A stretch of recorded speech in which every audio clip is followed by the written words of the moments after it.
আসসালামু আলাইকুম। আশা করি আপনারা সবাই ভালো আছেন। এই মুহূর্তে আপনারা যে ষাঁড়টি দেখতে পাচ্ছেন, এই ষাঁড়টি কিন্তু আমার খামারে রাখা হয়েছিল ৪৮ দিন। ৪৮ দিনের ভিতরে একটি ষাঁড়কে হৃষ্টপুষ্ট করে বিক্রি করে দিচ্ছি।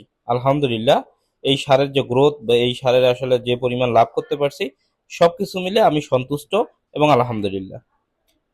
তো দেখতে পাচ্ছেন যথেষ্ট কিন্তু হৃষ্টপুষ্ট হয়েছে। যখন খামারে নিয়ে আসছিলাম ঠিক এরকম হৃষ্টপুষ্ট ছিল না, এবং শেষে আসলে একটা বেদনাদায়ক যেটা ঘটনা সেটা হচ্ছে লেজটা ছিঁড়ে গেছে। যেহেতু আমরা গরু আসলে কসাইকে কেন্দ্র করেই মোটা তাজা করে থাকি, বা আমাদের আসলে গরুতে মাংস লাগানোটাই মুখ্য বিষয়, সেই হিসাবে লেজ ছিঁড়ে গেছে, সেটাতে আমাদের কোনো দুঃখ নেই। এখন যেটা বিষয় সেটা হচ্ছে যে এটাকে আসলে কত কেজি খাওয়ালাম, কত টাকা লাভ হইলো, এটা অনেকেই জানতে চেয়েছেন। যখন আমি খামারে নিয়ে আসি তখন কিন্তু এর দামটা আমি আপনাদেরকে জানাইছিলাম। এটা আমরা যখন কিনি তখন এটার দাম ছিল ৭০,০০০ টাকা, এবং আলহামদুলিল্লাহ এটা আমরা নীলফামারীতে বিক্রি করলাম পাক্কা ১,০৫,০০০ টাকা দিয়ে। মাত্র ৪৮ দিন ছিল, এবং আমি বারবার একটা কথা বলি, সেটা হচ্ছে যে ষাঁড় গরু গাভী গরুর থেকে তুলনামূলকভাবে কম খায়।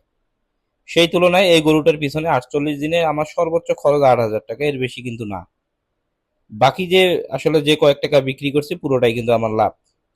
এই লাভ বা লস যেটাই হোক না কেন, বা গরুর গ্রোথ আমরা যেটাই বলি না কেন, আসলে বিভিন্ন সময় গরুর গ্রোথ বিভিন্ন রকম হয়ে থাকে। তবে এই গরুটার গ্রোথ আসলে আমাকে অবাক করে দিয়েছে, এবং আপনারা যারা দেখতেছেন, এর আসলে শরীরে মাংস লাগার কিন্তু আর কোনো জায়গা নেই।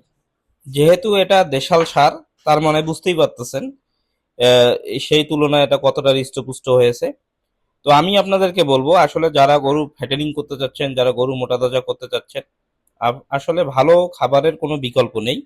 আপনাদেরকে অবশ্যই ভালো খাবার গরুকে দিতে হবে, তাহলে ইনশাল্লাহ আমি আপনাদেরকে গ্যারান্টি দিতে পারি আপনারা গরুর খামারে কখনো লস করবেন না, এবং আপনাদের যে প্রিয় পশুটি বা প্রিয় প্রাণীটি ঠিক এরকমই হৃষ্টপুষ্ট হবে।